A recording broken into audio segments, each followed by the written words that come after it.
అంటే ప్రధానంగా ఈ రోజు వైఎస్ జగన్మోహన్ రెడ్డి తెనాలి పర్యటన చేస్తున్నారు. ప్రధానంగా కూడా పోలీసులు ఏదైతే థర్డ్ డిగ్రీ పబ్లిక్ గా చేసినటువంటి నేపథ్యంలో గాయపడినటువంటి ఎవరైతే యువకులు ఉన్నారో వారితో పాటు వాళ్ళు ప్రస్తుతం వాళ్ళంతా కూడా వాళ్ళు శిక్ష అనుభవిస్తున్నటువంటి పరిస్థితులు. అయితే అసలు జరిగినటువంటి సంఘటన పైన తీవ్రంగా కూడా ఆవేదనలు వ్యక్తమైన దానిపైన చాలా మంది కూడా ఆగ్రహం వ్యక్తం చేస్తున్న పరిస్థితులు ఉన్నాయి.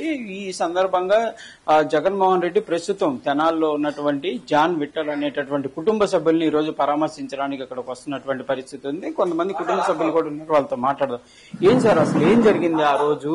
మీ జాన్ విఠల్ అనే అబ్బాయి ఇన్వాల్వ్మెంట్ ఏంటి? అతని పైన అనేక రకాలుగా ఆరోపణలు జరుగుతున్నటువంటి పరిస్థితి ఏంటి? అసలు వాస్తవం ఏంటి?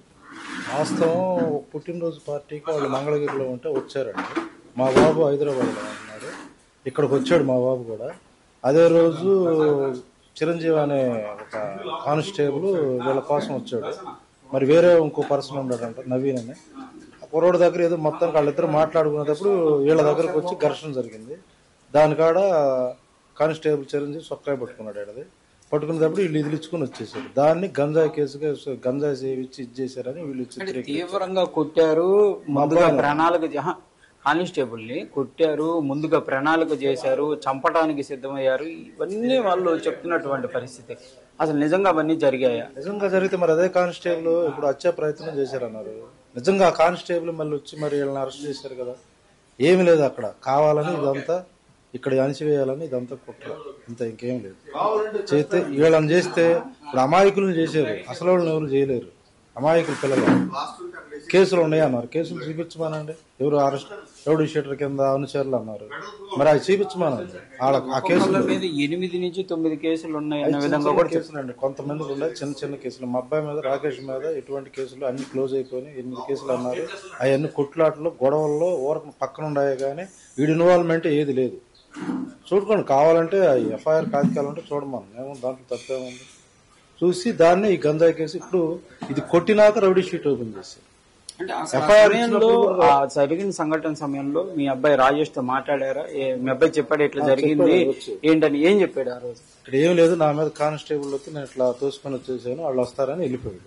వచ్చి ఇక మా అత్తగారింటి కాబట్టి అక్కడ పట్టుకున్నారు. పట్టుకొని తీసుకెళ్లి 24 గొడవ జరిగితే 25న వీళ్ళు తీసుకెళ్లి అరెస్ట్ చేశారు. ఉదయం 9 గంటలకు తీసుకెళ్ళిన 27 దాకా రిమాండ్ పెట్టాలి. ఈ 3 రోజులు చిత్రహింసలు పెట్టారు. పెట్టేసి అన్నాబత్తుల సమాధి సెంటర్ లో కొట్టారు. అక్కడ బూట్ కాలేసి ఒక ఎస్ఐ, ఒక సిఐ గారు రామ్ నాయక్ బూట్ కాలేసి 3 టౌన్ సిఐను కొడుతున్నాడు, కర్ర ఇరిగిపోతాడు. తర్వాత లింగారావు సెంటర్ లో కొట్టారు. ఇంకా లింగారావు సెంటర్ లో వీడియో బయటికి రావాలి. ఇంత దారుణం. ఇప్పుడు మాకు అది 4 రోజుల తర్వాత సెంటర్లలో ఇలానే జరిగింది. చాలా సెంటర్లో జరిగింది. వాళ్ళు అదేదో వీధి రౌడీలని, వీధి కుక్కలను కొట్టినట్టు కొట్టారు.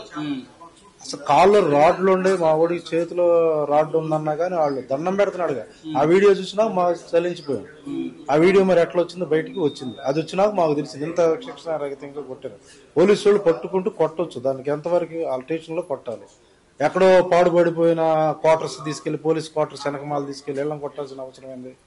వీళ్ళేమన్నా తీవ్రవాదులు కాదు. అట్లా చేశారండి. దీనికోసం ఆ ఎస్ఐని, ఆ చిరంజీవిని, ఇంకా చాలా మంది ఉన్నారు దీంట్లో ఇన్వాల్వ్. కానిస్టేబుల్స్ చిరంజీవి ఒక అతను, ఇంకా ఎవరో 3 ఉన్నారు, నాయక్ అనే ఒక అతను. అతి దారుణం. కావాలనే కొట్టారు మా వాళ్ళని, పబ్లిక్ చూస్తుండగానే కొట్టారు.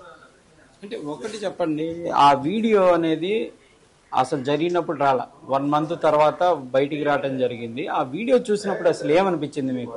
మేము ఇంకా ఇదైపోయామండి. ఇప్పుడు అమ్మాయి గారికి హార్ట్ అటాక్ వచ్చింది, ఇప్పుడు హాస్పిటల్లో ఉంది.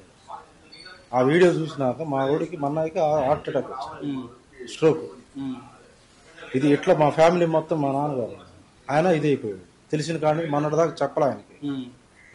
ఆయనకి చెప్తే ఇదైపోయాడు మనిషి. ఏమైపోయాడు ఆయన కుంగిపోతుంది. ఆయన ఆల్రెడీ పెరాలసిస్ ఉన్న మనిషి. ఈయన కూడా ఇదైపోయాడు. ఇంకా మా ఫ్యామిలీ మొత్తం ఇదైపోతుంది, మానసికంగా ఇదైపోతుంది. ఇప్పుడు ఏంటి, ఏమన్నా బెయిల్ కోసం ప్రయత్నాలు జరిగాయా? బెయిల్ వచ్చింది. మా వాడిని అప్పుడు లోన్ ఉన్నప్పుడు వాయిదా మీద ఇక్కడికి వచ్చాడు, SC/ST కేసు పెట్టి. అది ఆ వాయిదా కోసం వచ్చి దాంట్లో లోన్ ఉండేటప్పటికి అరెస్ట్ వారెంట్ చూపించారు. ఆ బెయిల్ వస్తే మా వాడు బయటకు వస్తాడు. ఈ బెయిల్ వచ్చేసి తర్వాత చూపించారు మళ్ళీ వేరేది. అవునా? అంటే లోన్ ఉన్నప్పుడు కోర్టుకు హాజరవ్వాలి వాయిదా, అది హాజరవ్వాలి. దానివల్ల అరెస్ట్ వారెంట్ ఇచ్చారు. ఇప్పుడు ఏంటి మీరు అసలు ప్రధానంగా బాధితులు మీ వాళ్ళు ఏం డిమాండ్ చేస్తున్నారు?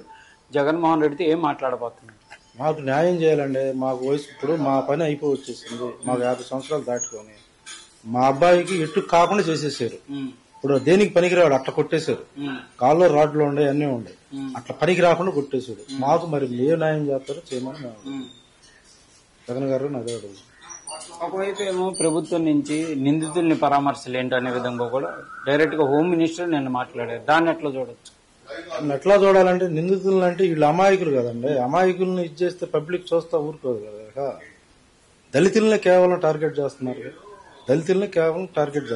అదే వేరే కులాలను కొట్టరు కదట. పబ్లిక్ ప్లేస్ ఇంతవరకు జరిగింది అట్లా. ఇది ప్రధానంగా కూడా ఎవరైతే ఆ యువకులు ఉన్నారో వాళ్ళ తండ్రి రాజేష్ వాళ్ళ తండ్రి ఆవేదన అయితే ఈ విధంగా చెప్తున్నటువంటి పరిస్థితి.